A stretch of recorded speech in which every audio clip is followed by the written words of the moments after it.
Koliko Hrvatska ima stanovnika prebrojat će se po noći.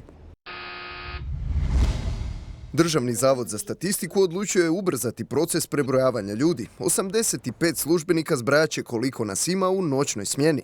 Ako neki problem treba riješiti ga u zadanom roku, onda je jedini odgovor da treba raditi više i ako treba u 3 smjene. I u 3. smjeni Hrvatska će među posljednjima dobiti popis. Prvi podaci dolaze u proljeće. Mi nismo protiv toga da se, ako je to potrebno, radi i po noći. Pitanje organizacije rada je stvar poslodavaca. A poslodavac, odnosno Državni zavod za statistiku, osoba se ne javlja. Nedostupan.